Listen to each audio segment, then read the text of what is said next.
Saraswati FM കരുതലിൻ്റെ നാദം ഹൃദയം കൊണ്ട് കേൾക്കൂ. സരസ്വതി FM-ലേക്ക് ഏവർക്കും സ്വാഗതം. ഇന്ന് 2026 ഓഗസ്റ്റ് 17 കൊല്ലവർഷം 1202 ചിങ്ങം 1 തിങ്കളാഴ്ച. ഇന്നത്തെ പ്രധാന വാർത്തകൾ. ഇന്ന് ചിങ്ങം 1, തിരുവോണത്തിന് ഇനി 10 ദിനങ്ങൾ മാത്രം. നമ്മുടെ ഭക്ഷ്യോൽപ്പന്നങ്ങളുമായി വിഴിഞ്ഞം കപ്പൽ സ്പെയിനിലേക്ക്. സ്വാതന്ത്ര്യദിനത്തിൽ കുട്ടികൾക്കായി ചിത്രരചനാ മത്സരം സംഘടിപ്പിച്ച സരസ്വതി ആശുപത്രി. ദേശീയപാതയിൽ ദൂരപാതകം ബാധിക്കുക പാതയോരത്തെ 2500 ഹെക്ടറിലെ കെട്ടിടങ്ങളെ. വഴിയോര കച്ചവടക്കാരെ സഹായിക്കാനായി തിരുവോണച്ചന്ത സരസ്വതിയിൽ 23, 24, 25 തീയതികളിൽ. വാർത്തകൾ വിശദമായി. ഇന്ന് ചിങ്ങം 1. പുതിയ മലയാള വർഷം 1202 ആരംഭിക്കുന്നു. തിരുവോണത്തെ വരവേൽക്കാനുള്ള ഒരുക്കങ്ങൾക്ക് നിറപ്പകട്ട് പകരുന്നതാണ് അത്തമിടൽ. ഇത്തവണ അത്തം തുടങ്ങി 11ാം ദിനമാണ് തിരുവോണം. 18, 19 തീയതികളിൽ ചോതി നക്ഷത്രം വരുന്നത് കൊണ്ടാണിത്. അപൂർവമായാണ് കർക്കിടകത്തിൽ അത്തം വരുന്നത്. നമ്മുടെ ഭക്ഷ്യോൽപ്പന്നങ്ങളുമായി വിഴിഞ്ഞം കപ്പൽ സ്പെയിനിലേക്ക്. വിഴിഞ്ഞത്തു നിന്ന് ആദ്യ കയറ്റുമതി. കേരളത്തിന്റെ പ്രിയ ഭക്ഷ്യോൽപ്പന്നങ്ങളുമായി വിഴിഞ്ഞം തുറമുഖത്തു നിന്നുള്ള ആദ്യ കയറ്റുമതി കണ്ടെയ്നർ സ്പെയിനിലെ വലൻസിയയിലേക്ക്. തിരുവനന്തപുരത്തെ കിൻഫ്രയിലും ശാസ്തമംഗലത്തും പ്രവർത്തിക്കുന്ന നിലമേൽ എക്സ്പോർട്സ് കമ്പനിയുടെ ഡ്രൈ കണ്ടെയ്നറാണ് കപ്പലിൽ കയറ്റി അയക്കുക. കേരള സദ്യ പിന്നാലെ ഇപ്പോൾ ആദ്യ കയറ്റുമതി കണ്ടെയ്നറിൽ ഏത്തക്ക ചിപ്സ്, മിക്സർ, കപ്പ ചിപ്സ്, പുട്ടുപൊടി, ചക്ക ചിപ്സ്, മറയൂർ ശർക്കര എന്നിവയാണ് ഉള്ളത്. ഒരു വർഷം സൂക്ഷിക്കാവുന്ന കേരള സദ്യ, മസാല ദോശ, അവിയൽ, കറികൾ, ഇഡ്ഡലി, സാമ്പാർ എന്നിവ -40 ഡിഗ്രിയിൽ ശീതീകരിച്ച് പിന്നാലെ അയക്കുന്നുണ്ട്. നമ്മുടെ ഭക്ഷ്യവസ്തുക്കൾക്ക് അമേരിക്കയിലും യൂറോപ്പിലുമെല്ലാം പ്രിയമാണ്. സ്വാതന്ത്ര്യദിനാഘോഷത്തിന്റെ ഭാഗമായി സരസ്വതി ഹോസ്പിറ്റൽ കിഡ്സ് ക്ലബിന്റെ ആഭിമുഖ്യത്തിൽ കുട്ടികൾക്കായി കളറിംഗ് മത്സരവും ആരോഗ്യ ബോധവൽക്കരണ ക്ലാസുകളും സൗജന്യ പീഡിയാട്രിക് കൺസൾട്ടേഷനും സംഘടിപ്പിച്ചു. 2026 ഓഗസ്റ്റ് 15 സരസ്വതി ഹോസ്പിറ്റൽ പാറശാലയിൽ നടന്ന പരിപാടിയിൽ സരസ്വതി ഹോസ്പിറ്റലിൽ 2020 ജനിച്ച കുട്ടികൾ ആവേശത്തോടെ പങ്കെടുത്തു. നിറങ്ങളിലൂടെ വിരിയട്ടെ കുഞ്ഞു മനസ്സിലെ ഇന്ത്യ എന്ന ആശയവുമായി സംഘടിപ്പിച്ച മത്സരത്തിൽ കുട്ടികൾ തങ്ങളുടെ ഭാവനയും ദേശസ്നേഹവും നിറങ്ങളിലൂടെ മനോഹരമായി അവതരിപ്പിച്ചു. ദേശീയപാതയിൽ ദൂരപാതകം. റോഡിന്റെ മധ്യത്തിൽ നിന്ന് ഇരുവശത്തേക്കും 40 മീറ്ററിനുള്ളിൽ വീടിനും 75 മീറ്ററിനുള്ളിൽ വാണിജ്യ സ്ഥാപനങ്ങൾക്കും നിർമ്മാണ അനുമതിയില്ല. ഒഴിച്ചിടുന്ന ഭൂമി സർക്കാർ ഏറ്റെടുക്കുന്നതിൽ വ്യക്തതയില്ല. ബാധിക്കുക പാതയോരത്തെ 2500 ഹെക്ടറിലെ കെട്ടിടങ്ങളെ. നിലവിലുള്ളവയുടെ കാര്യത്തിൽ പുനരവലോകനം നടത്തണമെന്നാണ് കോടതിയുടെ ഉത്തരവ്.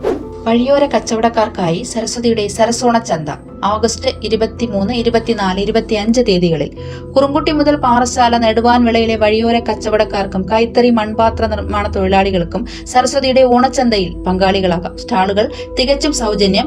ഹെൽപ്പിംഗ് ഹാൻഡ് ഫോർ റുഡൽ വ്യവസായ സംരംഭകർ. പങ്കെടുക്കാൻ ആഗ്രഹിക്കുന്നവർ ഓഗസ്റ്റ് 20 മുമ്പായി മുൻകൂട്ടി രജിസ്റ്റർ ചെയ്യേണ്ടതാണ്. സരസോണ ചന്തയിൽ നിന്ന് 1000-ന് മുകളിൽ പർച്ചേസ് ചെയ്യുന്നവർക്ക് 500 രൂപയുള്ള ഗിഫ്റ്റ് വൗച്ചർ സ്വന്തമാക്കാനാകും. കൂടുതൽ വിവരങ്ങൾക്ക് രജിസ്ട്രേഷന് വിളിക്കൂ 7593989811. ഇനി ആരോഗ്യമുത്തുകളിൽ ഡോക്ടർ SK അജയകുമാർ.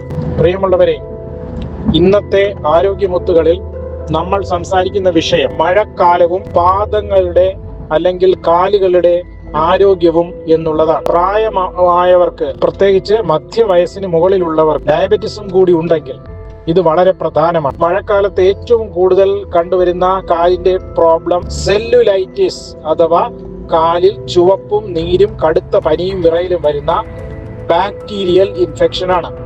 അതെങ്ങനെ ഉണ്ടാകുന്നു എന്നല്ലേ? മഴക്കാലത്ത് നമ്മളുടെ പാദത്തിൽ എന്തെങ്കിലും ചെറിയ മുറിവ് ഉണ്ടാവുകയാണെങ്കിൽ അത് ഇൻഫെക്റ്റഡ് ആകാൻ, അതുവഴി രോഗാണുബാധ ഉണ്ടാകാൻ കാരണം വൃത്തിഹീനമായ ജലത്തിന്റെ സാമീപ്യമോ ചെരിപ്പിടാതെ നടക്കുകയോ ചെയ്യുമ്പോൾ അതുവഴി രോഗാണുക്കൾ കയറി തൊലിക്കടിയിലൂടെ മുകളിലേക്ക് സ്പ്രെഡ് ചെയ്യുന്ന ഒരവസ്ഥയാണ് സെല്ലുലൈറ്റിസ്. ഒരു ആരോഗ്യമുള്ള ചെറുപ്പക്കാരനെ സംബന്ധിച്ചിടത്തോളം അത് സെൽഫ് ലിമിറ്റിംഗ് ആണ്. പക്ഷേ ഒരു പ്രമേഹ രോഗിയെ കുറിച്ച് പറയുകയാണെങ്കിൽ, കാലിന് നേരത്തെ പ്രശ്നമുള്ള ആളാണെങ്കിൽ അത് വളരെയധികം ഗുരുതരമായി വരാം. തൊലി, മാംസം ഉൾപ്പെടെ കുറെ നഷ്ടപ്പെടാം. നെക്രോട്ടൈസിങ് ഫേഷ്യേറ്റിസ് എന്ന് പറയുന്ന ഒരു ഗൗരവതരമായ രോഗമായി മാറാം. അപ്പോൾ മഴക്കാലത്ത് സർവ്വസാധാരണമാണ് ഈ സെല്ലുലൈറ്റിസ് രോഗം. ഒരു കാലിനെയോ 2 കാലുകളെയോ ബാധിക്കാം. നേരത്തെ പ്രമേഹ രോഗം മൂലമുള്ള പ്രശ്നങ്ങളുള്ള കാലാണെങ്കിൽ ഇത് വരുമ്പോൾ വളരെ ഗൗരവതരമായി മാറാം. അതുകൊണ്ട് നിങ്ങളുടെ കാലുകൾ വൃത്തിയായി സൂക്ഷിക്കുക. വിരലിന്റെ ഇടയിലുള്ള ഭാഗം ഡ്രൈ ആയി ഈർപ്പമില്ലാതെ സൂക്ഷിക്കുക. ഫംഗസിനെതിരായ പൗഡർ അതിനിടയിൽ വിതറുക. പാദരക്ഷ ചെരുപ്പുകൾ എപ്പോഴും ഉപയോഗിക്കുക. മലിനജല സ്പർശം ഒഴിവാക്കുക, ഷുഗർ ഉണ്ടെങ്കിൽ അത് നല്ലവണ്ണം കൺട്രോൾ ചെയ്യുക എന്നിവയൊക്കെയാണ് സെല്ലുലൈറ്റിസ് തടയാനുള്ള മാർഗങ്ങൾ. എന്തെങ്കിലും കാരണവശാൽ ഒരു ചെറിയ മുറിവെങ്ങാനും വന്നാൽ അത് ക്ലീൻ ചെയ്ത് ആന്റിബയോട്ടിക് ലേപനം പുരട്ടി കൃത്യമായി ഡ്രസ് ചെയ്ത് സൂക്ഷിക്കുക. ഓർക്കുക, സെല്ലുലൈറ്റിസ് മഴക്കാലത്ത് വളരെയധികം സാധാരണമാണ്. അത് ചെറുപ്പക്കാരിൽ കുഴപ്പം ചെയ്യില്ല ചിലപ്പോൾ, പക്ഷേ വന്ധ്യവയോധികരിലും പ്രമേഹ രോഗികളിലും അത് ഗുരുതരമായി മാറാം. എല്ലാവർക്കും ഒരു ഓണക്കാല ആശംസകൾ നേരുന്നു. ഒരു കാര്യം കൂടി പറയാം. ഇത്തവണ പാവപ്പെട്ട കർഷകരെയും ചെറുകിട വ്യാപാരികളെയും സഹായിക്കാൻ സരസ്വതി ആശുപത്രി സരസ് ഓണം എന്ന കച്ചവട സഹായ പദ്ധതി സരസ്വതിയുടെ കോമ്പൗണ്ടിൽ സജ്ജീകരിക്കുന്ന വിവരം അറിഞ്ഞു കാണുമല്ലോ. നിങ്ങളുടെ എല്ലാവരുടെയും സഹകരണം പ്രതീക്ഷിക്കുന്നു എന്ന് ഹൃദയപൂർവ്വം doctor SK Ajayakumar. Saraswati FM കേൾക്കൂ, സമ്മാനം നേടൂ. ഇന്നത്തെ ചോദ്യം: സെല്ലുലൈറ്റിസ് സാധാരണയായി ഉണ്ടാക്കുന്ന ബാക്ടീരിയയുടെ പേര് എന്താണ്? ഉത്തരങ്ങൾ യൂട്യൂബിൽ കമന്റായി ഈ വരുന്ന ബുധനാഴ്ചയ്ക്ക് മുമ്പ് നൽകൂ. സമ്മാനം നറുക്കെടുപ്പിലൂടെ.